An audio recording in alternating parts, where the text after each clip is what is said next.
Baik, assalamualaikum warahmatullahi wabarakatuh. Shalom, namo buddhaya, salam kebajikan dan salam sejahtera untuk kita semua. Di sini kami dari kelompok 6 kelas 04 ingin mempresentasikan tentang materi yang kami dapat dari kuliah keilmuan mata kuliah biokimia. Ini izinkan pertama kali kami untuk mengenalkan kelompok, nama kelompok. Yang pertama ada Apelens Sibat Henderson, selanjutnya ada Grady Nugraha, ada Farid Arman Santoso, dan saya sendiri Firnanda Widarmawan, kemudian ada Fania Pramata Putri. Di sini ada definisi biokimia. Biokimia adalah cabang ilmu kimia yang mempelajari proses kimia yang terjadi dalam makhluk hidup, termasuk reaksi kimia dalam sel-sel, metabolisme, struktur molekul, biomolekul seperti protein, karbohidrat, lipid, dan asam nukleat, DNA, dan RNA, serta bagaimana molekul-molekul ini berinteraksi untuk mendukung fungsi kehidupan. Dengan kata lain, biokimia membantu kita memahami dasar kimia dari kehidupan dan bagaimana molekul-molekul tersebut terlibat dalam proses kehidupan. Selanjutnya, di sini ada pengembangan biokimia. Pengembangan biokimia sendiri itu terbagi menjadi 3. Yang pertama ada pengembangan statin untuk mengobati kolesterol tinggi, dimungkinkan oleh pemahaman tentang jalur biokimia yang terlibat dalam metabolisme kolesterol. Kemudian yang kedua, itu mengembangkan teknologi baru untuk memanipulasi materi genetik. Dan yang ketiga, di bidang pertanian untuk mengembangkan tanaman baru, varietas yang lebih tahan terhadap hama dan tekanan lingkungan. Yang selanjutnya di sini itu ada teknik analisis biokimia.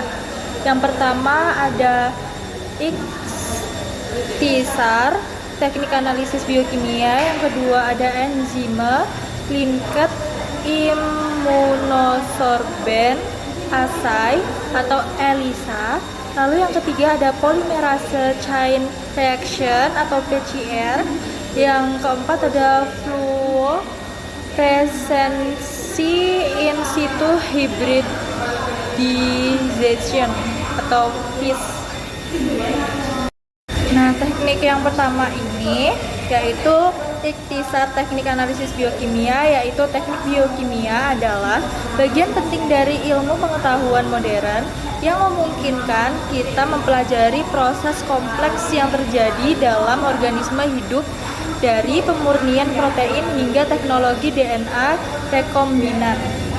Lalu yang kedua ada enzim linked immunosorbent assay atau ELISA, di mana ini yaitu merupakan sebuah analisis biokimia untuk mendeteksi dan mengukur antiper mikroba, tentu bekerja dengan menggunakan antibodi yang khusus untuk asparagus yang diminati, yang kemudian dideteksi menggunakan antibodi sekunder terkait enzim.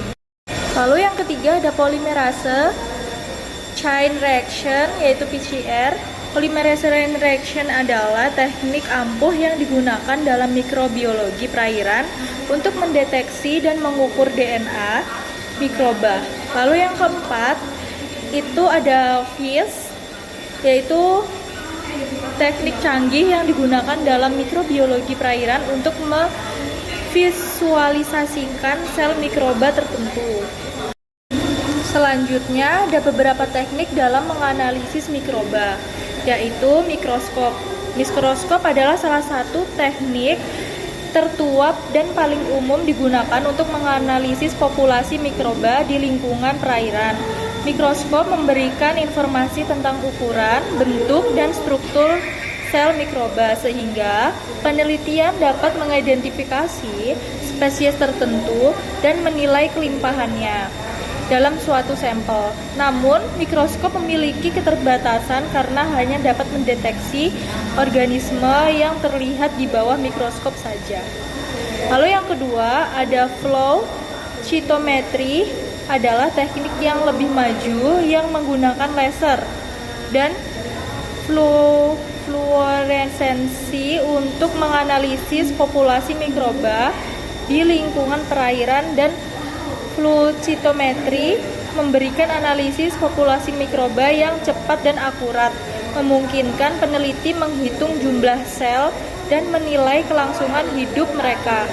Lalu ada teknik molekuler seperti PCR, juga bisa digunakan untuk menganalisis populasi mikroba di lingkungan perairan, memungkinkan untuk informasi tentang keanekaragaman genetik dan identitas mikroorganisme. Teknik ini sangat sensitif dan spesifik. Kemungkinan peneliti mendeteksi mikroorganisme tingkat rendah sampai ke sedang. Selanjutnya ada aplikasi teknik analisis mikroba, yaitu teknik analisis mikroba ini mempunyai perairan yang luas, mulai dari perawatan kesehatan hingga pemantauan lingkungan. Lalu yang kedua ada keunggulan teknik analisis mikroba. Salah satu keuntungannya yaitu penggunaan teknik analisis mikroba adalah mendeteksi berbagai macam mikroorganisme, dan keuntungan lainnya teknik analisis ini itu memberi kecepatan dan dia tuh lebih efisien. Lalu yang ketiga ada keterbatasan teknik analisis mikroba.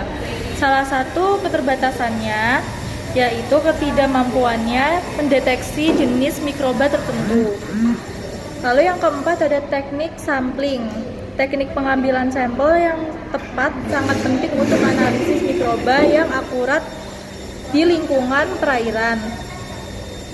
Jenis sampel yang dikumpulkan dan metode yang digunakan untuk mengumpulkannya bisa sangat mempengaruhi hasil yang diperoleh.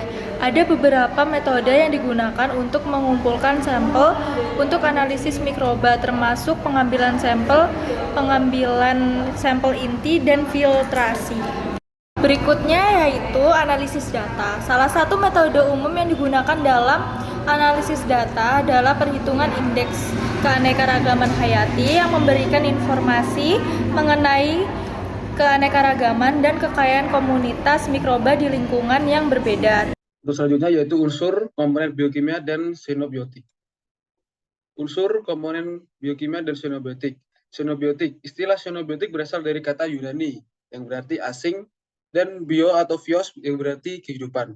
Xenobiotik adalah zat kimia asing yang ditemukan di dalam suatu organisme yang biasanya tidak diproduksi secara alami atau diperkirakan ada di dalamnya.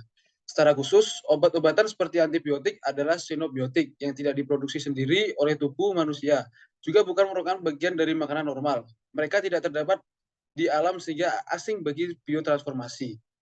Nah, untuk biotransformasi itu sendiri memiliki pengertian yaitu proses metabolisme yang terjadi terutama di hati dan membantu memfasilitasi ekskresi zat eksogen dan endogen. Untuk selanjutnya yaitu enzim yang dapat mempengaruhi reaksi kimia. Untuk yang pertama ada enzim dalam pangan. Enzim ini digunakan dalam industri pangan untuk berbagai tujuan seperti memperbaiki tekstur, rasa, dan umur simpan produk. Contohnya toko roti. Enzim digunakan untuk meningkatkan penanganan adonan.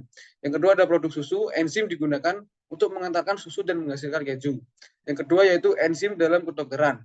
Enzim ini digunakan untuk merancang obat yang lebih efektif dan memiliki efek samping yang lebih sedikit dibandingkan pengobatan tradisional. Yang ketiga adalah salah satu bidang penelitian yang menggunakan enzim yang menjanjikan, yaitu bidang biokatalis, yang dimana enzim digunakan untuk mengkatalis reaksi kimia dalam proses industri. Yang keempat yaitu enzim yang telah berhasil digunakan untuk mengobati seperti fibrosis, kistik, dan penyakit Gaucher, dan para peneliti sedang menjajaki potensinya untuk mengobati penyakit lain seperti kanker dan Alzheimer. Yang selanjutnya itu enzim dalam degradasi bahan organik. Nah, sistem degradasi bahan organik pada enzim mengacu pada kemampuan enzim tertentu untuk memecah bahan organik seperti logam dan mineral. Proses ini penting karena memungkinkan dalam mendaur ulang dan mengurangi jumlah akumulasi bahan tersebut di lingkungan perairan. Dan nomor selanjutnya yaitu aplikasi enzim degradasi bahan anorganik.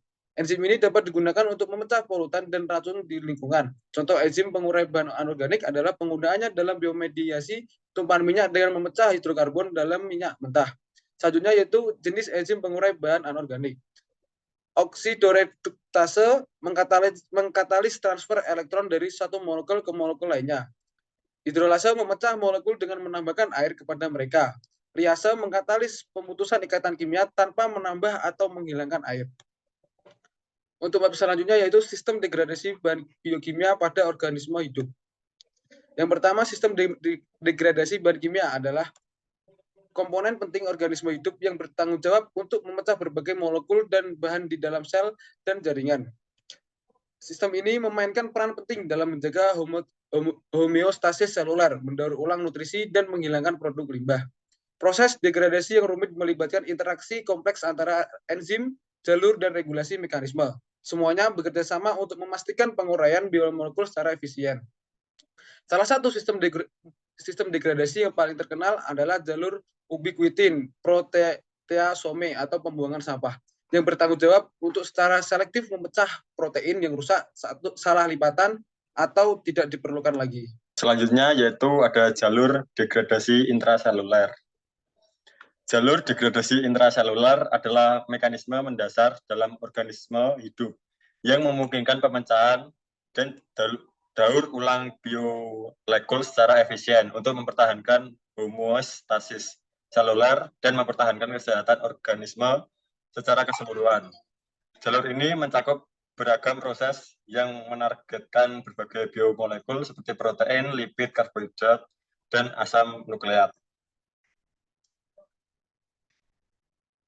Satu yaitu sistem ubiquitin proteasome.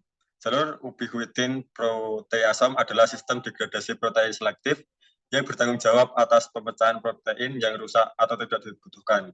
Dua, autofagi. Autofagi adalah proses yang sangat kekal yang melibatkan penyerapan komponen seluler dalam vesikel membran ganda yang disebut autofagosomes. Autofagi berfungsi sebagai mekanisme penting untuk mendaur ulang organel, menghilangkan agregat protein, dan beradaptasi dengan kekurangan nutrisi atau kondisi stres. Yang ketiga yaitu lipolisis. Degradasi lipid atau lipolisis penting untuk melepaskan asam lemak dan gliserol dari simpangan trigliserida. Komponen-komponen ini kemudian dapat dimanfaatkan untuk produksi energi selama periode kebutuhan energi seperti puasa atau aktivitas fisik. Yang keempat yaitu degradasi glikolisis dan karbohidrat. Karbohidrat terutama glukosa dikatabolisme melalui glikolisis, serangkaian reaksi enzimatik yang menghasilkan ATP dan pirufat. Proses ini terjadi di sitoplasma dan berfungsi sebagai pusat pembangkit energi jalan. Yang kelima yaitu degradasi asam nukleat. Nuklease adalah enzim yang bertanggung jawab mendegradasi asam nukleat seperti DNA dan RNA menjadi nukleotida. Ada jalur degradasi ekstraseluler. Proses degradasi ekstraseluler merupakan mekanisme penting yang memfasilitasi pemecahan dan daur ulang biomolekul di luar sel, memainkan peran penting dalam menjaga homeostasis jaringan, ketersediaan nutrisi, dan keseimbangan ekosistem secara keseluruhan. Degradasi ekstraseluler dapat berbagai macam. Itu yang pertama ada glikolisis ekstraseluler, yaitu merupakan mikroba dan sel kanker yang menunjukkan glikolisis ekstraseluler di mana glukosa dimetabolisme menjadi laktat di lingkungan ekstraseluler. Glikolisis ekstraseluler diamati di lingkungan mikrotumor dan berkontribusi terhadap sifat imunosupresif dari beberapa jenis kanker. Selanjutnya ada lipolisis ekstraseluler, yaitu lipase yang disekresikan oleh sel dan mikroba dan terlibat dalam pemecahan lipid ekstraseluler menjadi asam lemak dan gliserol. Selanjutnya ada metabolisme asam empedu. Asam empedu merupakan molekul amfipatik yang disintesis dari kolesterol di hati yang memainkan peran penting dalam pencernaan dan penyerapan lemak, makanan, dan vitamin yang larut dalam lemak. Lalu ada mikrobiota usus dan degradasi lipid. Degradasi lipid merupakan fungsi penting lainnya dari mikrobiota usus. Melalui aksi enzim mikroba, lipid kompleks dihidrolisis membantu penyerapan lemak dan minyak. Selanjutnya ada permohonan matriks ekstraseluler yang merupakan matriks ekstraseluler ECM seperti kolagen dan elastin mengalami remodeling terus-menerus melalui proses degradasi ekstraseluler. Selanjutnya ada hidrolisis. Hidrolisis merupakan mekanisme sentral dalam degradasi biologis yang mengatur pemecahan molekul kompleks untuk mendukung proses seluler Yang penting hidrolisis adalah proses meresap dalam sistem biologis dikatalisis oleh enzim yang dikenal dengan hidrolase. Lalu ada fagositosis. Fagositosis adalah proses seluler yang dinamis dan serbaguna dengan implikasi besar terhadap kekebalan, pemilihan jaringan, dan penyakit. Fagositosis adalah proses dinamis di mana sel-sel terspesialisasi dikenal sebagai fagosit, menelan dan menginternalisasi partikel seperti bakteri, sel-sel mati, dan kotoran. Makrobiota dan degradasi usus. Makrobiota usus, komunitas beragam mikroorganisme yang menghuni saluran pencernaan, memainkan peran penting dalam degradasi biomolekul kompleks yang resisten terhadap enzim pencernaan manusia. Selain itu, makrobiota usus membantu degradasi protein, memanfaatkan serangkaian enzim untuk memecah protein menjadi asam amino sederhana yang dapat diserap dan dimanfaatkan oleh inang. Yang terakhir ada degradasi biologis. Terakhir tadi gitu. Iya, gampang. Balik. Terus ngomong kayaknya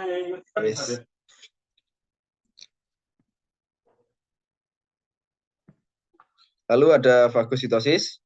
Fagositosis adalah proses seluler yang dinamis dan serbaguna dengan implikasi besar terhadap kekebalan, pemeliharaan jaringan, dan penyakit. Fagositosis adalah proses dinamis di mana sel-sel terspesialisasi dikenal sebagai fagosit, menelan dan menginternalisasi partikel seperti bakteri, sel-sel mati, dan kotoran. Selanjutnya ada makrobiota dan degradasi usus.